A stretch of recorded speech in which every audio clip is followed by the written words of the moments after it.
Hello and welcome to Foos Entertainment. And we're finally back. A lot of chaos in the world. A lot of chaos even under my own roof. Nothing that affected me, obviously, but made it pretty difficult to make videos. But we are finally back. So, let's continue with the Bourne Identity from 2002. Now, my first experience with this movie was on Blu-Ray. Sorry, take it back. On DVD. So, first experience was the old collector's edition DVD of this. Wasn't even mine. I actually watched it over at someone else's house. And of course, I bought every single subsequent DVD copy of this movie, leading up to this Blu-ray copy. I know that people have their opinion of Matt Damon. Well, I have said this many times on Foos Entertainment, and I will say it again. People are not watching a movie because of the actor's political point of view. People are watching a movie for the characters and the story of the film. It has nothing to do with the actor's political beliefs or social beliefs of any shape, kind, or form. And so, I think that people are completely biased and crazy for judging a movie based off of the political views of an actor or director or such.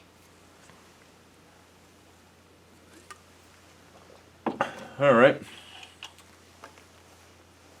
Well, first my opinion of the film. This raised the bar on spy thrillers. Definitely. Raised the bar on spy movies. At the time, there really wasn't anything quite like this. Even the darkest, more sinister James Bond movie at the time could not match up to the Bourne Identity. So the Bourne Identity really did raise the bar on spy thrillers. Made a whole new wave of them. Definitely changed the way we look at spy movies forever. Gritty, very realistic. All of what we know of a spy film now was introduced in this movie. Alright, the plot of the film. The plot of the film is pretty simple and basic. Not too complicated at all. Basically, a mysterious man is rescued from a fishing ship out in the sea, in the ocean. And he wakes up and he has 2 bullet wounds in his back, and he had some sort of laser pointer in his thigh that tells him to go to a bank in Paris. Or Italy, actually. Take it back, Italy. Tells him to go to a bank in Italy. He has no idea who he is, where he came from. He has no memory at all. And basically, he meets up with... basically, the cops find him suspicious, and he's on the run from the law in Italy, and befriends a woman by the name of Marie, and pays her to take him to Paris. And she goes on a ride of him trying to figure out who he is and where he came from, and what horrors and terrors happened to him to put him where he is now. He finds out that he is pretty much a spy/assassin for the Central Intelligence Agency.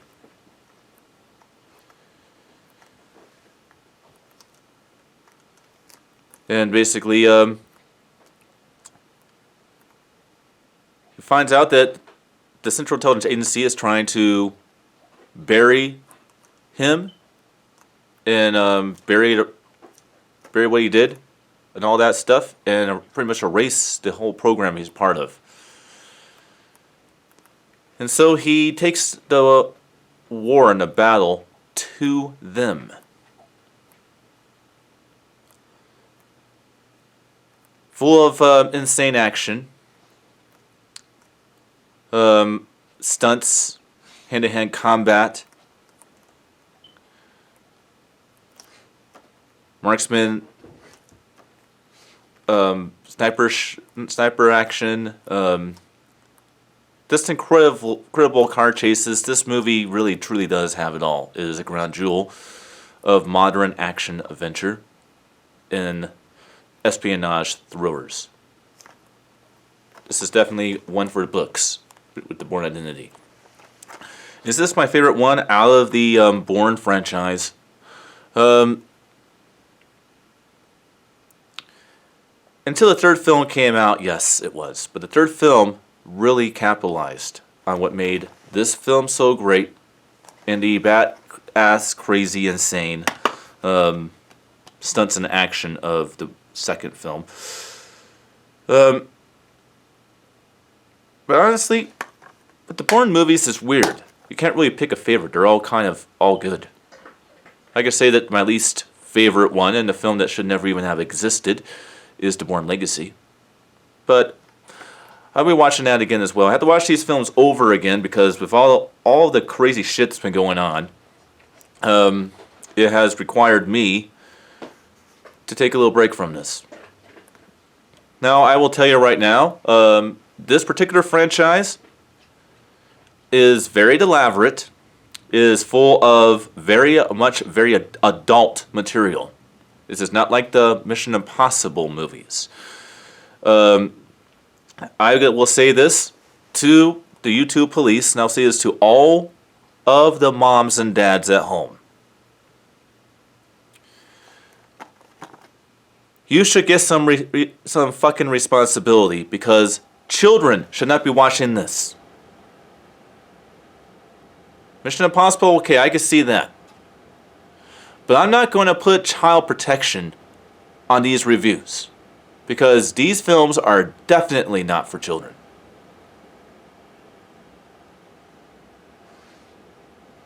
And I'm sorry I have to point that out.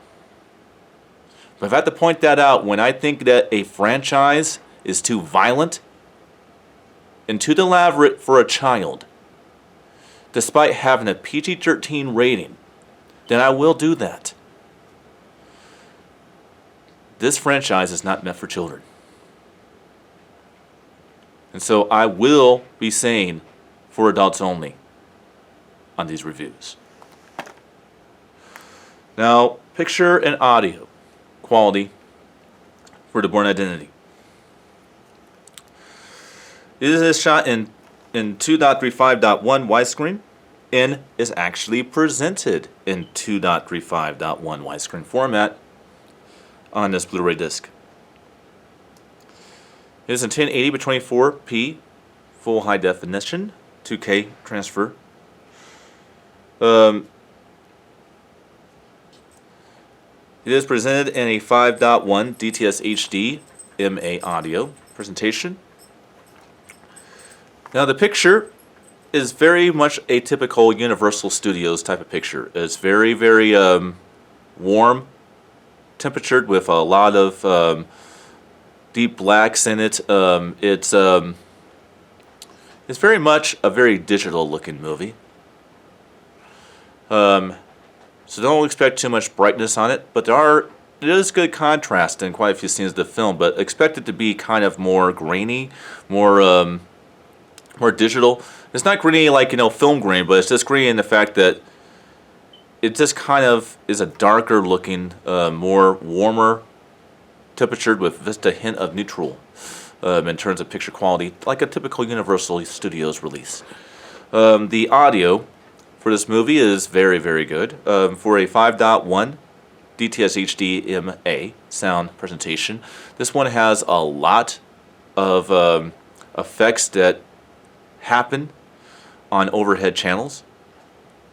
You guys probably haven't seen the configuration of my sound system, but I have a 3.1.2 configuration, which is I have 5 physical speakers, but surround based effects as well as Atmos and DTS-X based effects are overhead only.